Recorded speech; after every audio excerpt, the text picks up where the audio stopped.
Good morning, everyone. Thanks for joining me here today. So our topic is networking. That's a very broad topic.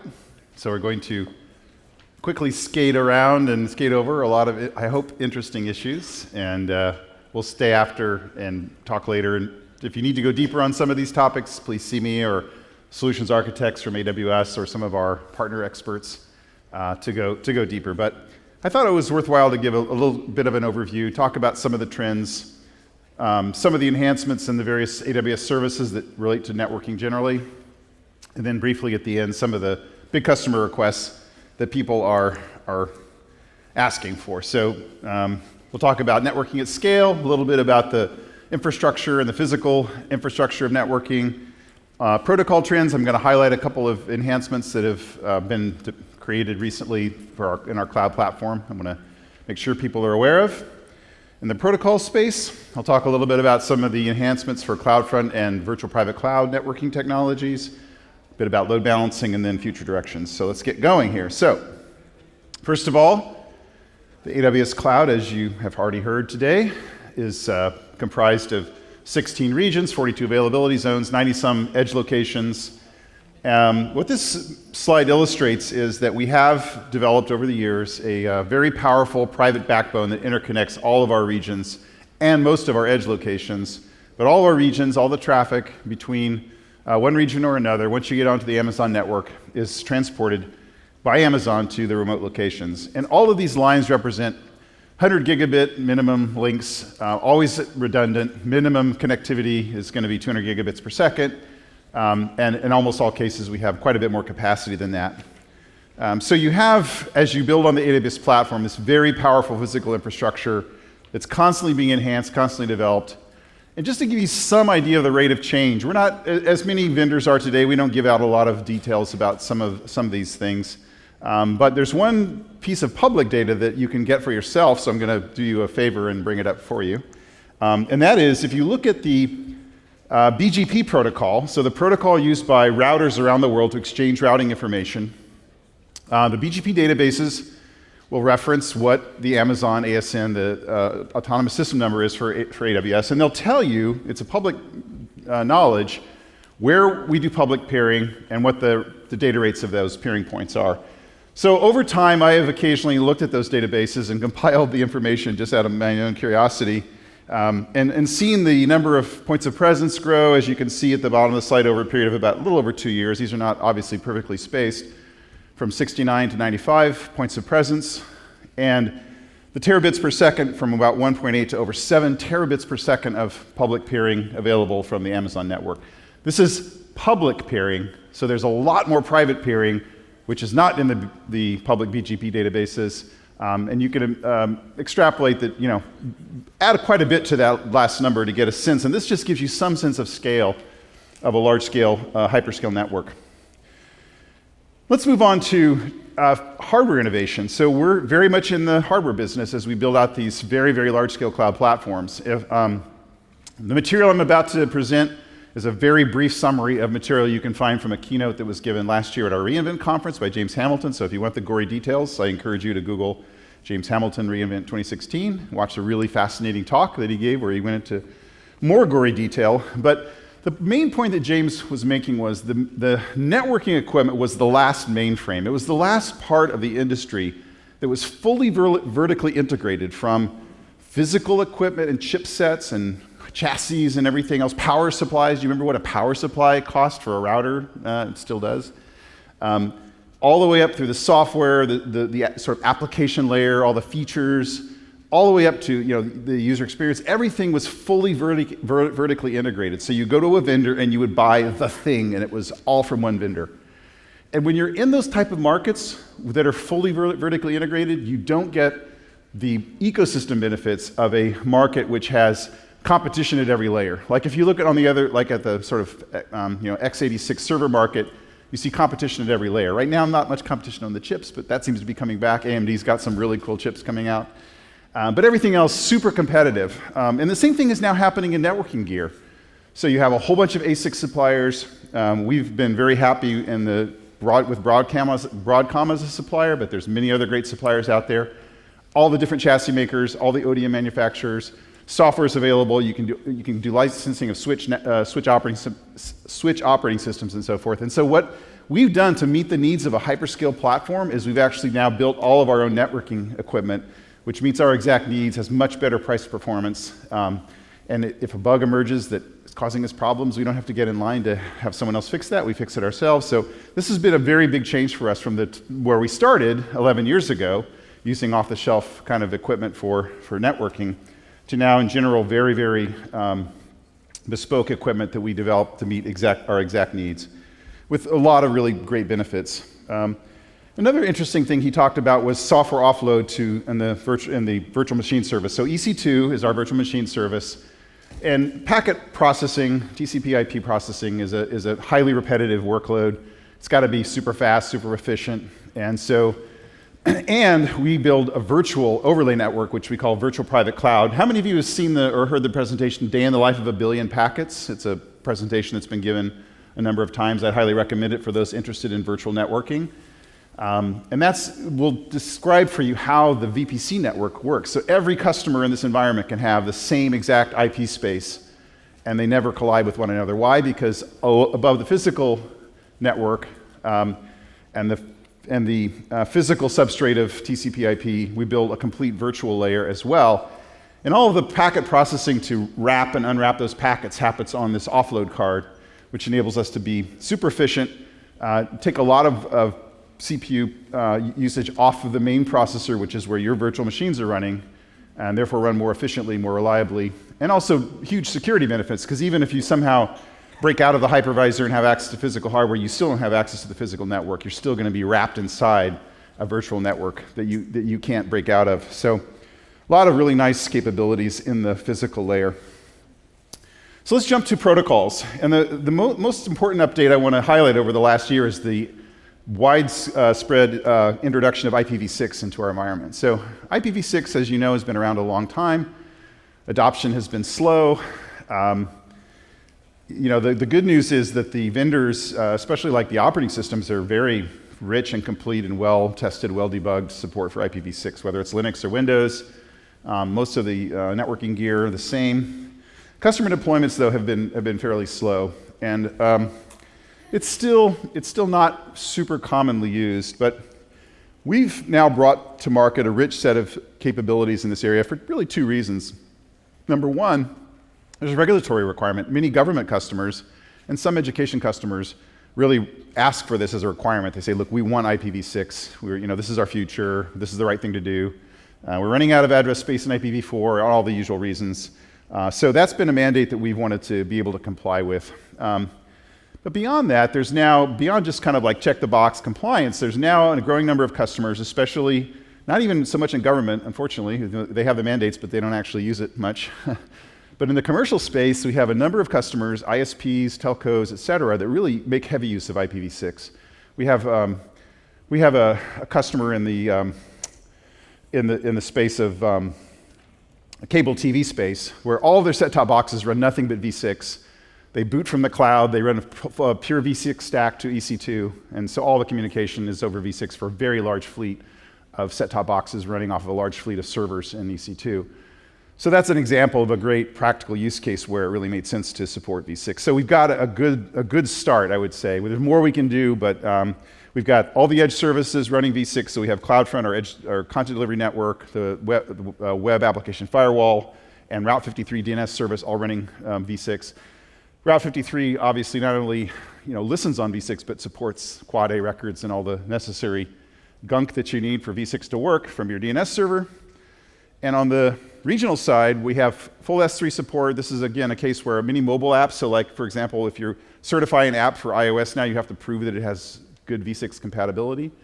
And so many mobile application developers want to make direct calls from the mobile app to S3 storage or to API gateway. I forgot to put that on this slide. I put some green dots where our services support v6, but I'm actually, this is not complete. We have API gateway, we have IoT service, these all support v6. And we built, so basically outward in connectivity, we have a pretty good story with v6 around the edge, so from client to the cloud.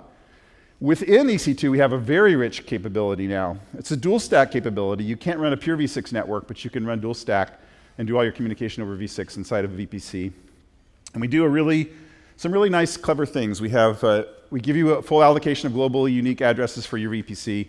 We allocate the block automatically when you create a VPC. You get a /56. When you create your own subnets within that VPC, you can pick your own /64s out of that /56 block, whatever ones you want. And then, so for every subnet, you can also decide whether for any given subnet, whether to auto-assign v6, which is use DHCP6, or not, at the subnet level. And you can choose that at the ENI level as well. So a lot of flexibility, and it's quite powerful. Now, there is a big difference, however, in the way v4 and v6 work in VPC. So see if you can maybe anticipate what I'm about to say now. I just mentioned I'm giving you a block of global public addresses, right, for your v6 environment in VPC. Well, what do you normally do inside of VPC? You normally use non-routable private addresses. It's not required. You can use routable address space inside of VPC if you want to, but most people use RFC 1916 addresses, so 10.0, et cetera. That's not the case for v6. These are fully publicly routable addresses. Why do we do that? Well, the main reason is there's not a agreed upon standard. There's a standard for non-publicly routable globally unique v6, but it's not very broadly adopted, and there's a bunch of issues that arise when we analyze it with using that. So what we've done instead is essentially make it a routing decision. So you still have a private network. You don't route to the internet by default when you're inside your VPC. You're using routable addresses, but you're not routing by default. If you want to connect to the internet, it's very easy to do so. But instead of the normal EC2, you have a private address, and then you attach a public address to your EC2 instance, whether it's an EIP or a dynamic IP. So essentially you're NATing, you're doing network address translation between public and private. In the v6 world, what happens is your publicly routable address that's on your EC2 instance that your operating system sees directly is now exposed publicly. And so you have no NATing at all. There's no address translation. It's just available and routable to the internet. Now, when we looked at that, we saw, this is it's not a good experience for VPC users because they're used to this idea of private private and outbound. So I can create a NAT gateway, I can do various things, but basically I feel the sense of protection because I'm not directly accessible from the internet.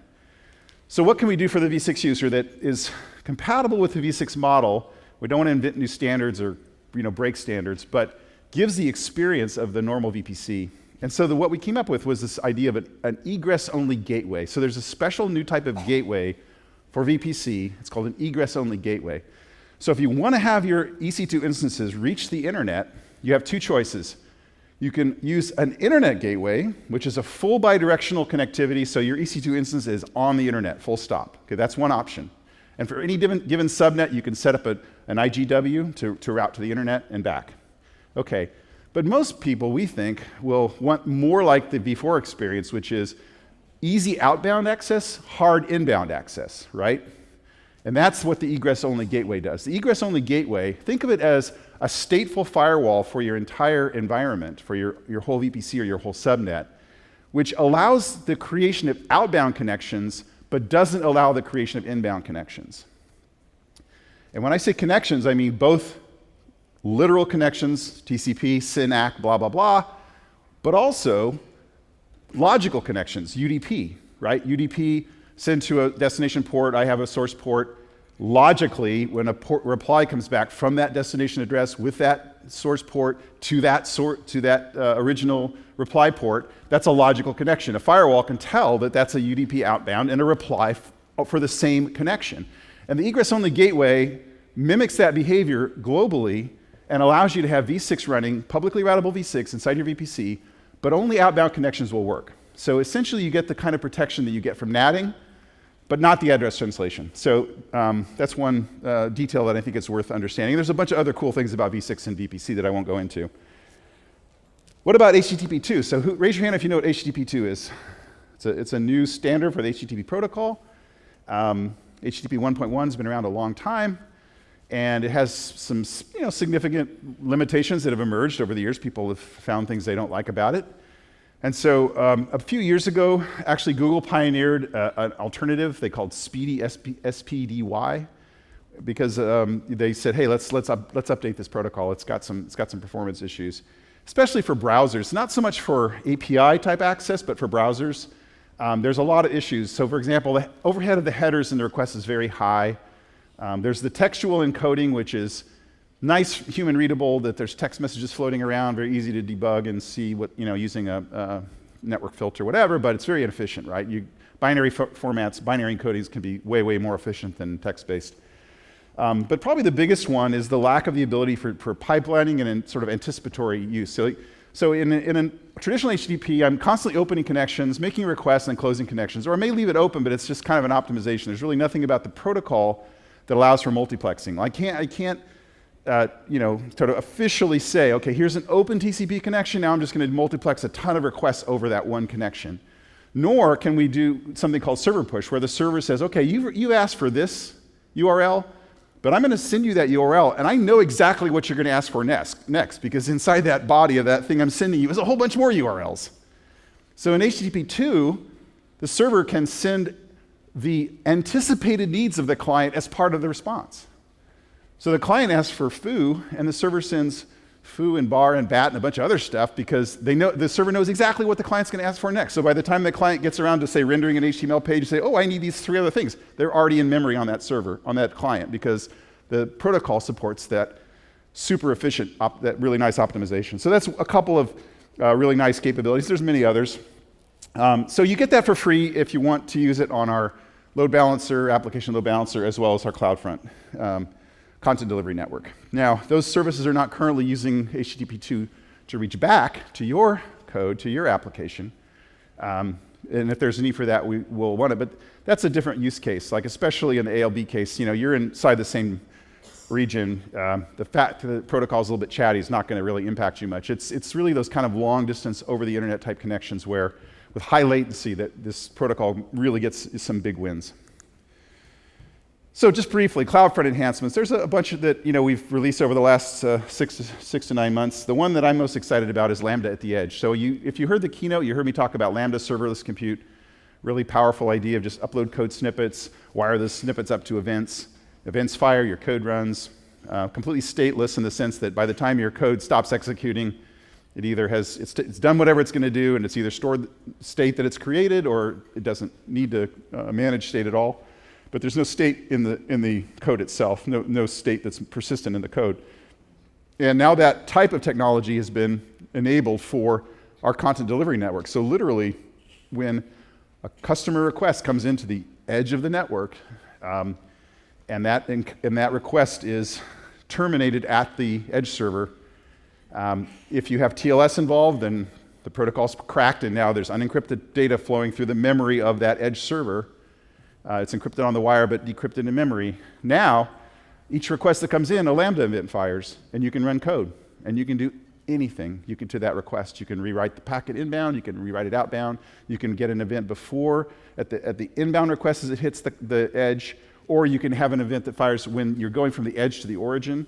On either side of that request, you can run code, and you can do arbitrary cool things. Really, really powerful edge computing capability. Super, super efficient. You can basically write applications that practically do nothing but just run around these 90 plus pops around the world. Lots of cool things like configurable security policies, so you can, if you want to refuse connections from down-level clients that use very old and weak ciphers and hash algorithms for TLS protocol, you can now configure to just refuse to negotiate those. So you can sort of force people to use modern encryption and reject client requests from down-level clients that are not doing things that are safe. That's available both in CloudFront but also in our load balancer services. You can do things like customizable read timeouts and keep alives. This is one of the least understood features of a edge delivery network is even if you do no content caching at the edge, they still speed up your application. That seems kind of counterintuitive. But wait a second, if I'm not caching anything, where's the speed win come from? Well, it comes from this. When the client connects to the server, it's a TCP connection. That's a 3-way handshake. SYN, ACK, et cetera, right? So if there's a 50 millisecond latency to the edge and 100 millisecond latency to the region, you've got now, to the edge, it's going to be 150 milliseconds for the first piece of useful work to be done. And to the region, it would be 300 milliseconds. If I connect to the edge and the edge keeps a connection open to the origin, and multiplexes over that connection, I'll get much faster connectivity overall from all my clients, even if there's no caching going on. So edge delivery is a very powerful service even when you're not caching. And to enable that to be an even more complete feature, now we've enabled you to do things like decide how long that persistent connection is from the edge to the origin, configure that, and really take advantage of this capability. Because it used to be prior to this feature, we keep a connection open for a few seconds, and if it wasn't used, we'd shut it down. But now you can actually control that timeout. So lots of other things, lots of new features in the web application firewall, and lots of more points of presence and nice integration. This is old news, but our integration with the Amazon Certificate Manager, where we automatically deploy and rotate X509 certificates to the edge to manage your TLS connections. Super powerful, super rich feature. People absolutely love it. And those certificates are free. So when you use our services, you get free certificates, and they're managed for free as well. VPC enhancements. One of the big ones that has hit recently is dynamic expansion. So for a long time, when you created a VPC and you gave it, say, a /16 CIDR block, that was it. You could never change that. You couldn't add, you couldn't subtract from that CIDR range. And people they want more dynamism. They want to say, well, you know what, I did that, I deployed some stuff, but you know what, I need either more space or I need a different address space. I kind of am not happy with my CIDR selection. So now, so long as it's not an overlapping range, and there's some other restrictions I won't get into, they're a bit subtle, but in general, you can now add up to 4 more CIDRs to a VPC and then create subnets in those CIDR ranges. So this gives you a ton more flexibility and allows things like, for example, let's just say you have a problem because you have a VPC with overlapping address range to something in your on-premises environment. You didn't anticipate that when you built the VPC. It's kind of a pain to renumber things. You can actually create another range of that same VPC, which is non-conflicting, and then, with some clever work and routing and some tricks that you play, you could actually have essentially servers like running in the non-conflicting range, which communicate with your on-premises network, and they communicate with the rest of the VPC, even though the rest of the VPC can't communicate with the on-premises network because of the direct conflict. Now, you might say, well, why don't you provide like a NATing service? And we'll talk about that. It might be nice to have arbitrary NATing between these networks. But at the moment, this gives you a lot more flexibility than you've ever had before. So our high-end instances now support up to 25 gigabits per second networking. This is something that we're going to keep pushing on because we have both a demand for faster, lower latency, higher bandwidth connectivity, but also people want many more features. So this is a kind of conundrum that we're going to face, and we've got some ideas about how to solve it, but people want both kind of arbitrary packet rewriting and packet manipulation and routing features. They also want super, super fast networking. But those two use cases are typically distinct. You have kind of the HPC type workloads, which one part of your organization might want to do, and then you have the, let's call it enterprise networking features, another part of your organization might want to do. And we think we can meet all those needs, but it may be that you can't have them both simultaneously. So there might be a part of your VPC, a subnet or something with the super fast networking and a part that's super rich. But anyway, that's still to be determined, but we're working to definitely increase performance as well. VPC endpoints, this is a feature we launched with S3 where you can access an AWS service without using the public IP space and going, quote unquote, over the internet. It's not literally going over the internet. You're still inside our private network. It's not going to get routed outside of our private network, but people still like the capability to write policies on the endpoints and say, look, the users of this VPC cannot access anything but the following 3 buckets. That's a nice feature, right? Because it can protect you from things like data exfiltration. If there's some rogue code in your environment that wants to write to some other S3 bucket, you can prevent that with the endpoint capability. So we're going to add a bunch more of those endpoints for different services. DynamoDB was added recently, and you'll see more of those coming. This is like a little, we call these paper cuts. They're little pain points that when they accumulate, they're really painful. One of the painful ones we've had for years is people would accidentally release an elastic IP address. And they've been using it, they've got it hard-coded in some of their routers or their firewalls, and it's in a bunch of DNS ruggers, and they accidentally, I just released that IP, dang, now what do I do? Well, the good news is we don't quickly garbage collect those, and we don't have a specific time range, but if you figure it out pretty quickly you need it back, you can call with the special parameter, which is that particular IP, and most likely you can get it back. You can certainly get it back within the next couple hours, maybe days, who knows. I'm not going to give you a time limit, but the point is if you realize your mistake quickly, you can recover from that error because we're essentially using FIFO queue, right? So first in, first out. So we're not going to start using the EIP right after you release it. So there's a pretty good chance you can get it back. Lots of enhancements in the load balancing space. So we have things like network load balancer. This just was released a few weeks ago. A really powerful new capability for layer 4 load balancing.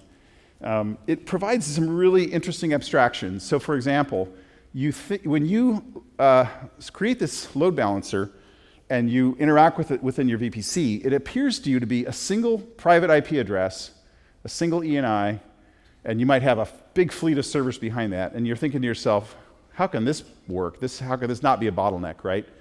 Well, guess what? There's some magic there. That's not a single node. It's actually part of the virtual networking magic. So that's actually a horizontally scalable capability, and you're not going to be bottlenecked by that thing. So it has massive throughput capabilities. And similarly, on the outside, it has one IP address per availability zone.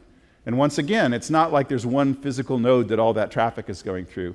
We're using routing tricks and other tricks to make sure that that one IP address is actually serviced by a set of servers and doesn't end up being a bottleneck. And because of this design, we can essentially instantaneously scale. You can create an NLB, and you can just start sending gigabits per second of traffic at it, and it will not have any problem handling that load. So it's a really nice capability.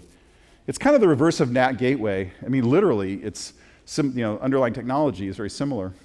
We've had that service for a while, which is kind of this magic way to get to the internet with the NatPat. Which again, it looks like a one thing with a one IP address and one IP address, but it's actually a horizontally scaled service. Network load balancer is the same. Lots of cool features for ALB. I'm running out of time here, so I'm going to close with this slide. What do people want? Well, they want more VPC endpoints. I've already mentioned that, so you'll be seeing activity in that area. Basically by going through requirements and mentioning the high ones, I'm not promising anything, but we just obviously, we're interested in meeting customer needs. So people want more, more bandwidth, lower latency networking. They want more customizable routing features. They want some of their traditional on-prem network features like port mirroring and gratuitous ARP, things like that. And people want to have this ability to just sort of do traffic shaping and packet rewriting. So these are all things that we're looking at very, very closely. More flexibility in direct connect. And VPNs, more configurability, more flexibility there, and that's, again, a high priority for us. So that just gives you some glimpse of some of the cool things going on. I think I'm running out of time, although I wasn't paying much attention to my timer. But thank you very much for your time, and I appreciate you coming to this networking session.